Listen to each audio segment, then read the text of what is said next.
The Ukrainian counter-offensive is making steady progress in Donetsk, and it seems it is verifiable on the ground as well, the latest being in the city of Neskuchne.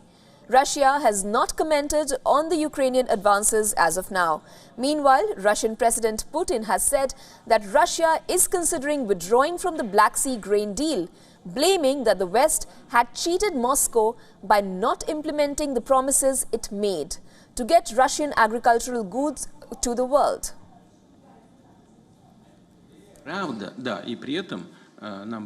With regard to this grain deal, first of all, we are thinking about ending our participation there. And the second, the volume of grain that the poorest countries received. And I repeat, this is a little over 3%. We will be ready to deliver to the poorest countries free of charge.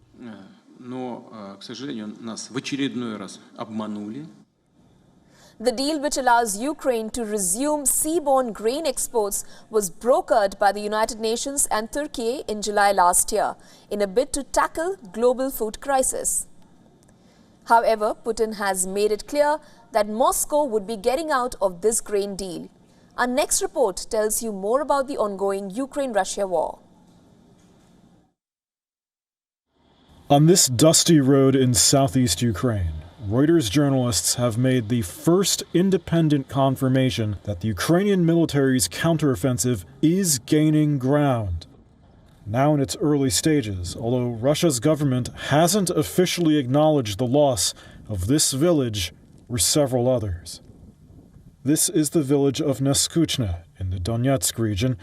It once had a population of several hundred. Now its streets are silent except for artillery fire in the distance. Not a single building is undamaged. Artem is a soldier with Ukraine's territorial defense forces and is telling us the place was under Russian occupation for a year and a half. The Russians were chased out 3 days ago, he says, and quote, "These are Ukrainian lands." It's not clear how much momentum Ukraine's assault is carrying right now, or the losses for each side. This video, released by Russia's military on Tuesday, is said to show American-made Bradley fighting vehicles and German-made Leopard tanks captured from Ukraine elsewhere on the front line.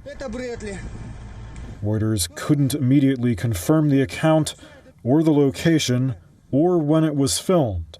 Russia's made other claims in recent days of destroying Western armored vehicles that were donated to Ukraine. In Neskuchne, 3 bodies litter the ground, said to be Russian forces. Artem says his unit watched how one of them died on a drone camera. The Russians were carrying their comrade and left him here. These are still the early days of the counteroffensive. Tens of thousands of fresh Ukrainian troops and hundreds of Western armored vehicles are yet to be committed to the fight. But Russia has also had months to prepare, with multiple defensive lines and fallback positions, meaning Ukraine's advance doesn't necessarily mean it's breached through.